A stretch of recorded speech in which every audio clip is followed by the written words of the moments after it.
तो जी आज सुबह इस्लामाबाद के सेक्टर I-10 में जो है एक गाड़ी में ब्लास्ट हुआ है। और इस खुदकुश धमाके के नतीजे में एक पुलिस अहलकार अपनी जान से चला गया, जबकि 4 के जख्मी होने की इंफॉर्मेशन है। और जब आपका कैपिटल ही महफूज ना हो तो बाकी चीजों के बारे में आप क्या कह सकते हैं कि हिलरी क्लिंटन ने भी कहा था कि जी आप अपने बैकयार्ड में अगर सांप रखेंगे तो वो आप ही को डसेंगे, और अब उन्होंने डसना शुरू कर दिया है। वो अपने आप को कह रहे हैं हम अल्लाह के शेर हैं और तुम लोग जो है इस्लाम दुश्मन हो, यानी वो सारे पाकिस्तानियों को इस्लाम दुश्मन कहते हैं। कि टीटीपी से एक बाकायदा जंग का आगाज़ हो चुका है पाकिस्तान का।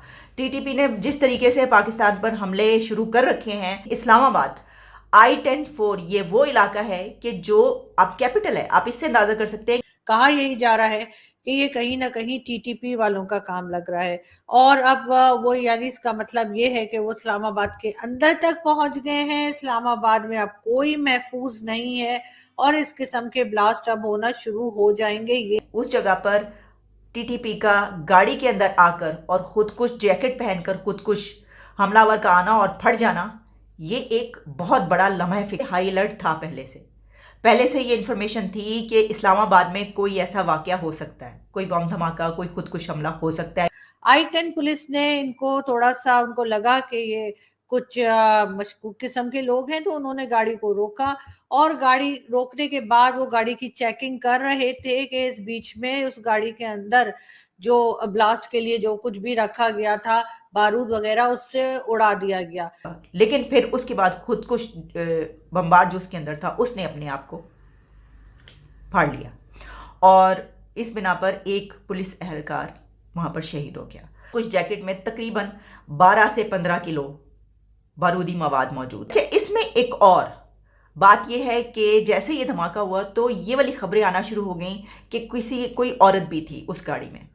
पाकिस्तान को समझ नहीं आ रही हमने तरक्की कैसे करनी है, हमें यही समझ नहीं आ रही हमने आगे कौन सा रास्ता इख्तियार करना है।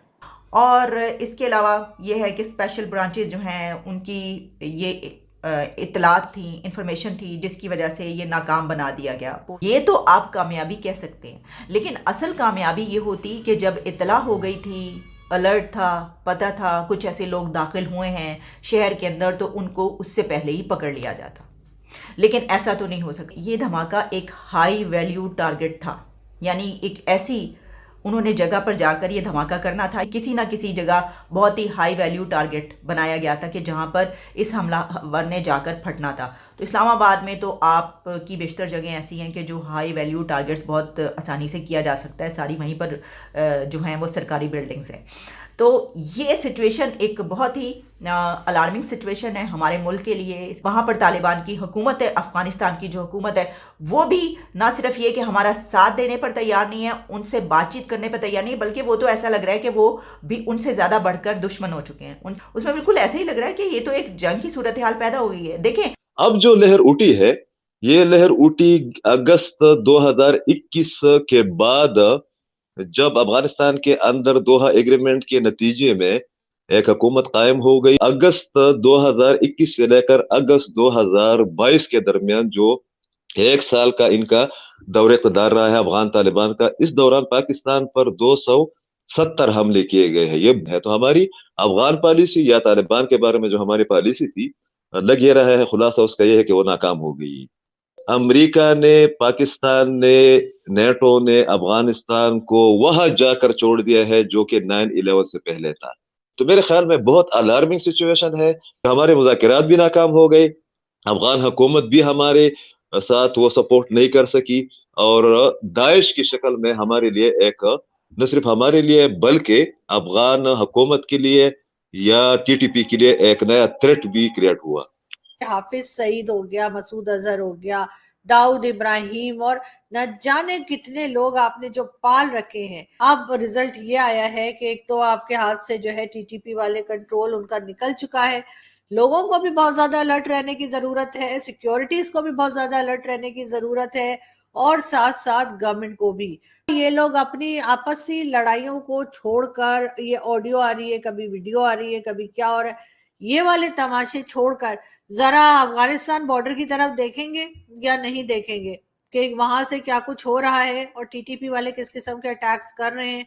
अब आ गई है टीटीपी, और टीटीपी वाले तो कोई सुनते वनते है नहीं किसी की, कि वो लोग तो कब्जा करना चाह रहे हैं। वो तो दावा कर रहे हैं कि जी ये जमीन हमारी है और अगर नहीं दी तो फिर इस किस्म के अटैक्स होंगे। और यकीनन ये टीटीपी के अलावा कोई नहीं है। अब इसका मलबा आप जितनी मर्जी कोशिश कर लें, जितना ट्राई कर सकते हैं ट्राई कर लें, आप इंडिया पे नहीं डाल सकेंगे। इसलिए कि सब जानते हैं, बच्चा बच्चा जानता है कि इस किस्म के अटैक्स जो अब शुरू किए हैं ये टीटीपी ने किए हैं, ये अफगान तालिबान ने किए हैं, और उन्हीं के साथ आपका प्रॉब्लम चल रहा है। मीडिया के सामने एक्सेप्ट करना होगा कि आपने ब्लंडर किया, आपने अफगान तालिबान को लाकर उनको सपोर्ट कर कर आपने ब्लंडर किया है, और अब आप वो भुगत रहे हैं। टीटीपी असल में आपने ही बनाई है, ये आपके ही लगाए हुए पौधे हैं जिसमें से अब आप फल तोड़िए। जो फल आपने लगाए थे वो फल आपको मिल रहे हैं। कुछ अर्सा पहले पाकिस्तान ने ये कहा कि हमने 100 तहरीक तालिबान पाकिस्तान के जो कैदी हैं वो छोड़ दिए हैं, क्योंकि हम तालिबान के साथ एक अच्छा ताल्लुक बनाना चाहते हैं। और आज की स्टोरी ये है कि पाकिस्तान के कैपिटल सिटी इस्लामाबाद के अंदर टीटीपी के लोगों ने दोबारा हमला किया और उन्होंने कहा जनाब, और उन्होंने जिम्मेदारी कबूल की है। तो ग्वादर के अंदर जो प्रोटेस्ट है हो रहे हैं, और उसमें उनको चाइनीज़ को कह रहे हैं कि आप ये जो बेल्ट एंड रोड पोर्ट है इनिशिएटिव और ये जो सी पैक वाले प्रोजेक्ट हैं ये छोड़ के चले जाएं। 12-14 साल बाद दोबारा ये एक हमला हुआ। अच्छा, अब वो बंदा जो पुलिस वाला शहीद हो गया, कई लोग जख्मी हो गए हैं, उनका कौन जिम्मेदार है?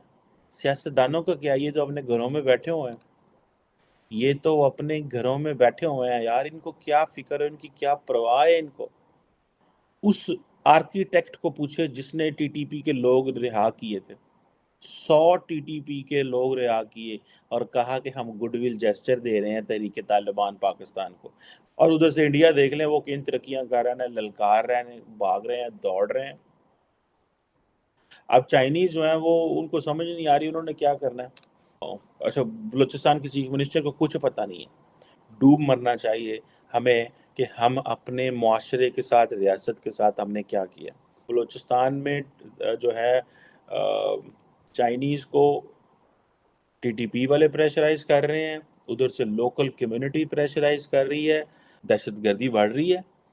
चाइनीज़ छोड़ रहे हैं, जा रहे हैं, भाग रहे हैं, उनके ऊपर प्रेशर है। इंटरनेशनल इन्वेस्टर आना बंद हो गया है, फॉरेन एक्सचेंज रिजर्व 6.1 पे पड़ा हुआ है। आज सुबह जब हमारी भी आंख खुली तो बड़ा सरप्राइज मिला कि इस्लामाबाद कैपिटल है और इस्लामाबाद के अंदर पूरी दुनिया से लोग आते हैं और यहाँ पे सफारत खाने भी हैं, एम्बेसीज हैं। तो लिहाजा जब आपका कैपिटल सेव ना रहे, इसका मतलब है कि आपके पल्ले कुछ भी नहीं रह गया, कख भी नहीं रह गया आपके पल्ले। कि अभी 2-3 दिन पहले तक हमने देखा कि टीटीपी ने जिस तरह से बन्नू के अंदर हमारी फौजी छावनी पर कब्जा कर लिया, जो कि बड़ी शर्मनाक बात थी हमारे लिए, और उसके बाद वो इस्लामाबाद तक पहुंच गए। अभी हमें उम्मीद थी कि चले अमेरिकन चले गए हैं तो अब तालिबान है, तालिबान को हमने सपोर्ट किया, वो हमारा साथ देंगे। लेकिन अब हो ये रहा है कि अफगानिस्तान से वो टीटीपी के लोग आते हैं, यहाँ पे हमले करते हैं और अफगान तालिबान उन्हें सपोर्ट करते हैं और हम बेबस है। और टीटीपी के सामने हमने बस सरेंडर किया हुआ है और वो जो है वो धमाका करते हैं, हमें मारते हैं, जिम्मेदारी कबूल करते हैं और उसके बाद उससे बड़ी धमकी देते हैं। पाकिस्तान वाकई अब हमें ये कहना चाहिए कि एक नाकाम रियासत है। तो हमने इस्लाम पर अमल करने के बजाय इस मुल्क में इस्लाम का इस्तेमाल किया है और बड़े इतना बुरी तरह किया है कि आज हमने इस्लाम को बदनाम कर दिया। हमने हर चीज का इस्तेमाल किया और हर चीज का गलत इस्तेमाल किया है और आज हम उसकी सजा भुगत रहे हैं।